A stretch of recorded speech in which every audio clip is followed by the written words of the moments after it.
और वहीं यूक्रेन में जारी जंग का विरोध दुनिया के कई देशों में देखने को मिल रहा है, जिनमें एक एस्टोनिया भी अब शामिल हो गया है। वहां पर राजधानी तालिन में लोगों ने रूस के दूतावास के सामने प्रदर्शन किया और यूक्रेन में रूस की फौज के रवैये के खिलाफ सड़कों पर उतर आए, जहां उन्होंने रूस के दूतावास को यूक्रेन के झंडों से ढक दिया। साथ ही रूस के राष्ट्रपति पुतिन के विरोध में कई बैनर और पोस्टर भी वहां लाकर रखे। किसी ने पुतिन की तुलना हिटलर से की तो किसी ने निर्दयी हत्यारा कहा। एक पोस्टर में बड़े बड़े अक्षरों में लाल रंग से स्टॉप पुतिन लिखा नजर आया, तो एक जगह पुतिन की तस्वीर के साथ डस्टबिन बना नजर आया। इसके अलावा यूक्रेन की तरफ से जान गंवाने वालों के लिए वहाँ लोगों ने फूल रखकर उन्हें श्रद्धांजलि भी दी। दक्षिण चीन सागर में अपनी धौंस जमाने के लिए चीन ने एक वीडियो जारी की। ये वीडियो वहां के सरकारी टीवी पर 26 अप्रैल को दिखाया गया, जिसे बाद में चीन के सरकारी मीडिया ने ट्विटर पर शेयर किया। चीन की तरफ से जारी किए गए इस वीडियो में दिखाया गया कि उसकी वायुसेना के पायलट दक्षिण चीन सागर में एक जंगी जहाज की घुसपैठ होते ही किस तेजी से काम करते हैं। जैसे ही उन्हें जहाज के घुसपैठ की खबर दी गई, चीन के 3 लड़ाकू विमान उसे खदेड़ने के लिए रवाना हो गए। इसके बाद उस जहाज को चेतावनी दी गई कि वो चीन की समुद्री सीमा में घुस गया है। चीन ने वीडियो के जरिए ये दिखाया कि उसकी वायुसेना के जवानों की बहादुरी और सख्त चेतावनी की वजह से घुसपैठ करने वाला जंगी जहाज वहां से भाग गया। और इस वीडियो के जरिए चीन ने एक बार फिर ये बताने की कोशिश की कि पूरे दक्षिण चीन सागर पर उसका ही दबदबा है। इसी वजह से चीन की फिलीपींस, वियतनाम, मलेशिया और ब्रुनई जैसे देशों के साथ तनातनी बनी हुई है। असल में दक्षिण चीन सागर से होकर दुनिया भर के देशों के जहाज गुजरते हैं। वहां से पूरी दुनिया का सालाना करीब 4.25 लाख करोड़ रुपए का व्यापार होता है। दक्षिण चीन सागर में तेल का बहुत बड़ा भंडार भी है। इसी वजह से चीन उसे अपना बताने का कोई मौका नहीं छोड़ता, लेकिन अमेरिका चीन के दावे को नहीं मानता, इसलिए उसके जंगी जहाज दक्षिण चीन सागर के इलाके में गश्त लगाते रहते हैं। और ऐसा वीडियो जारी करके चीन शायद उसे भी ये संदेश देना चाहता है कि दक्षिण चीन सागर में किसी भी दखल का वो तगड़ा जवाब देगा। यूक्रेन के साथ जारी जंग के बीच चीन के क्रैश हुए एक लड़ाकू विमान का वीडियो वायरल होने के बाद रूस के साथ उसका कनेक्शन सामने आ गया। चीन ये दावा करता है उसकी वायुसेना बहुत ताकतवर है और वो किसी दूसरे देश से अपने पायलटों को विमान उड़ाने की ट्रेनिंग नहीं दिलवाता। लेकिन उसका झूठ तब सामने आ गया जब 23 अप्रैल को हेनान प्रांत में उसके एक लड़ाकू विमान के क्रैश होने का वीडियो सामने आया। JL-10 चीन के सबसे ताकतवर फाइटर जेट में एक है, जो हादसे के बाद आसमान से जमीन पर गिरता दिखाई दिया। इसके बाद वहां धुएं का गुबार उठता नजर आया। जमीन से टकराने के बाद विमान के परखचे उड़ गए। हालांकि विमान के दोनों पायलट पैराशूट की मदद से सुरक्षित जमीन पर उतर आए। उनमें एक पायलट चीन का था, लेकिन अमेरिकी मीडिया का दावा है कि दूसरा पायलट रूसी सेना का था, जो चीन के जवान को ट्रेनिंग दे रहा था। और इसी दौरान वो हादसे का शिकार हो गया। हादसे के बाद वहां के कुछ लोग उनकी तस्वीर लेते दिखे। अपनी तस्वीर खींचे जाने पर चीनी जवान ने तो विरोध नहीं किया, लेकिन जब लोग रूसी पायलट का वीडियो बनाने लगे तो वो उन्हें रोकता नजर आया।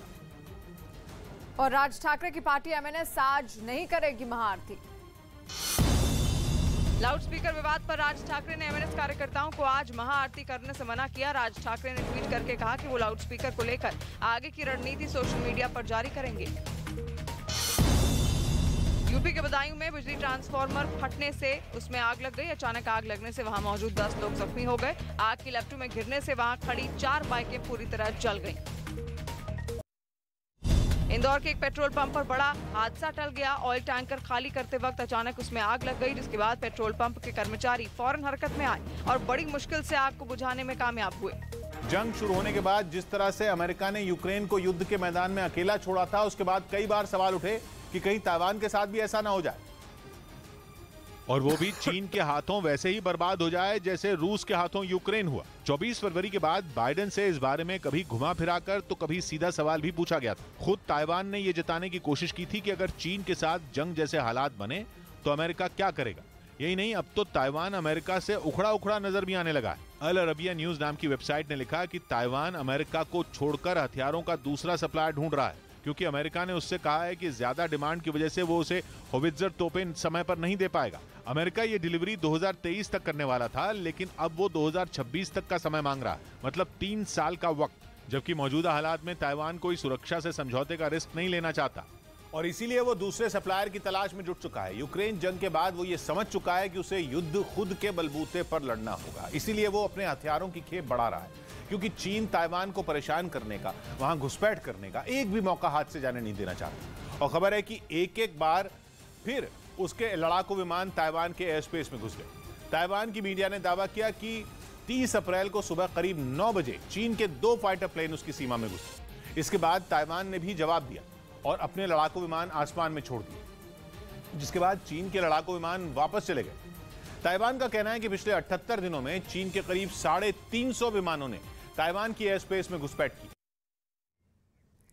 और बड़ी खबर राजस्थान के जोधपुर से आ रही है, जहां पर झंडा लगाने के मुद्दे पर दो गुटों में विवाद हो गया, जिसके बाद दोनों गुटों में जमकर पत्थरबाजी हुई है और इस दौरान 10 से ज्यादा लोगों के घायल होने की खबर भी सामने आ रही है। इस बात की जानकारी मिलते ही पुलिस मौके पर पहुंच गई है और हालात को काबू कर लिया है। तस्वीरें भी सामने आ गई है, जोधपुर की तस्वीर आप देख रहे हैं, जहां पर झंडे को लगाने को लेकर ये विवाद हुआ है दो गुटों में और पत्थरबाजी हुई। उसके बाद मामला बिगड़ता चला गया और पुलिस मौके पर फिलहाल पहुंची, हालात को काबू कर लिया गया है। सीसीटीवी के जरिए जो तस्वीर कैद हुई है वो भी आप देख रहे हैं। और इस घटना के बाद राज्य के मुख्यमंत्री अशोक गहलोत ने ट्वीट कर लोगों से शांति बनाए रखने की अपील भी की है। उन्होंने ट्वीट किया कि जालौरी गेट जोधपुर पर दो गुटों में झड़प से तनाव पैदा होना दुर्भाग्यपूर्ण है। प्रशासन को हर कीमत पर शांति एवं व्यवस्था बनाए रखने के निर्देश दिए हैं।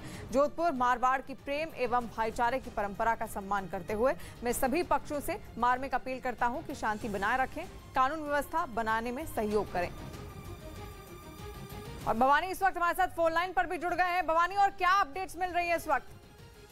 देखिए शिवानी, ये रात को 1 बजे ये हालात बिगड़े थे जब जो जोधपुर का जालौरी गेट है, जहां पर जो झंडे लगे हुए थे उसमें कोई दूसरे समुदाय के लोगों ने आकर उसको हटाकर उसकी जगह दूसरा झंडा लगा दिया। उसका एक वीडियो था, फिर उसके बाद में वो वायरल हो गया। उसके बाद में रात को तनाव बढ़ा और तकरीबन 2-3 बजे के आसपास ऐसी स्थिति आ गई कि पुलिस को कंट्रोल करने के लिए लाठीचार्ज करना पड़ा। दोनों समुदाय के लोग आमने सामने हो गए, पथराव हुआ काफी देर तक, जिसमें काफी लोग घायल हुए, 4 मीडिया कर्मी भी उसमें घायल हुए। उसके बाद में हालात को कंट्रोल किया गया, शहर के अंदर इंटरनेट बंद कर दिया गया। लेकिन अभी कुछ देर पहले खबर आई है कि फिर एक बार तनाव बढ़ा। वहाँ पर सुरक्षा बलों की संख्या बढ़ाई गई, वहाँ पर पुलिस ने काफी अलर्ट किया है, क्योंकि आज ईद भी है और अक्षय तृतीया भी है, 2 त्योहार एक साथ है। उसको देखते हुए थोड़ा सा पुलिस के सामने चुनौतीपूर्ण स्थिति जोधपुर की। जी, यानी चुनौतीपूर्ण स्थिति बनी हुई है और तनाव का माहौल भी लगातार जोधपुर में देखने को मिल रहा है, क्योंकि झंडा लगाने को लेकर ये विवाद शुरू हुआ और दो गुटों में आपस में पत्थरबाजी शुरू हुई, जिसके बाद मौके पर प्रशासन की ओर से, पुलिस की ओर से एक्शन लिया गया। तस्वीरें आप देख रहे हैं जोधपुर राजस्थान की, ये तस्वीरें हैं जहां पर झंडे को लेकर ये पूरा झगड़ा हुआ है, पूरा विवाद हुआ है। दो गुट जो चाहते थे कि झंडा लगाया जाए उनकी ओर से, लेकिन अचानक स्थितियां बिगड़ती हैं। और बड़ी खबर इस वक्त फिर से आ रही है, ईद के मौके पर जम्मू कश्मीर के अनंतनाग से सीधे सामने खबर आ रही है, जहां पर हंगामा हुआ है और आरोप है कि नमाज अदा करने के वक्त कुछ लोगों ने जवानों पर पत्थर फेंके हैं। इस वक्त की बड़ी खबर जम्मू कश्मीर के अनंतनाग से।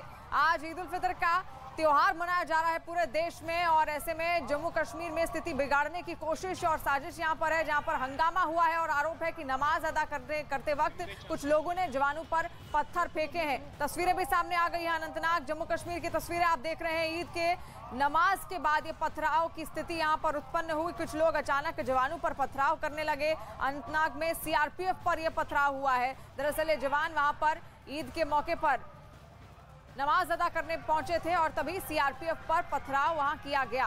तस्वीरें आप सामने आ गई हैं, आप देखिए, तस्वीरों के जरिए भी समझने की कोशिश कीजिए। और उसके बाद वहां पर हड़कंप भी मच गया, लोग आपस में इधर उधर भागते हुए साफ नजर आ रहे हैं, हलचल देखने को मिल रही है। ईद की नमाज के वक्त ये पथराव किया गया है। अनंतनाग में सीआरपीएफ पर ये पथराव हुआ है, पत्थर फेंके गए हैं, जवानों पर ये पत्थर फेंके गए हैं, कुछ लोगों द्वारा ये पत्थर फेंके गए। रिफत इस वक्त हमारे साथ फोन लाइन पर जुड़ गए, रिफत अब्दुल्ला। रिफत, और क्या अपडेट्स इस वक्त?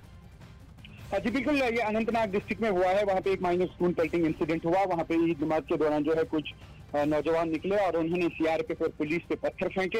हालांकि लॉ एंड ऑर्डर सिचुएशन बिल्कुल अभी मेंटेन है, नॉर्मल हालात हैं, लेकिन कुछ लोगों ने वहाँ पे माहौल को डिस्टर्ब करने की कोशिश की और वहाँ पे कुछ लोग निकले, जैसा कि आप देख सकते हैं और दर्शक भी देख सकते हैं, विजुअल्स में साफ दिख रहा है कि कुछ नौजवान निकले और उन्होंने पथराव किया सीआरपीएफ और पुलिस पे। लेकिन वहाँ पे जो है लॉ एंड ऑर्डर सिचुएशन को मेंटेन किया गया।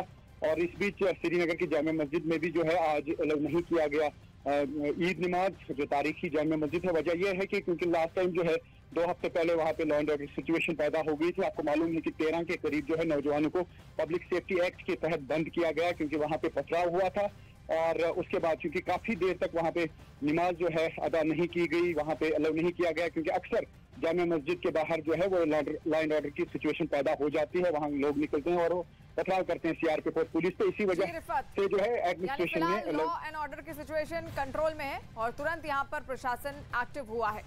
वहीं यूरोप दौरे में जर्मनी पहुंचे प्रधानमंत्री नरेंद्र मोदी का भव्य स्वागत हुआ। जर्मनी में रह रहे भारतीयों ने पीएम मोदी के स्वागत में कोई कसर नहीं छोड़ी। जर्मनी की राजधानी बर्लिन में मोदी मोदी के नारे लगाए गए। 4 तस्वीरों में आपको दिखाते हैं जहां पर बच्चों से किस तरीके से पीएम मोदी की बातचीत हुई और बर्लिन में पीएम के लिए ढोल नगाड़े तक बजाए गए। जर्मनी में पीएम मोदी को गार्ड ऑफ ऑनर भी दिया गया।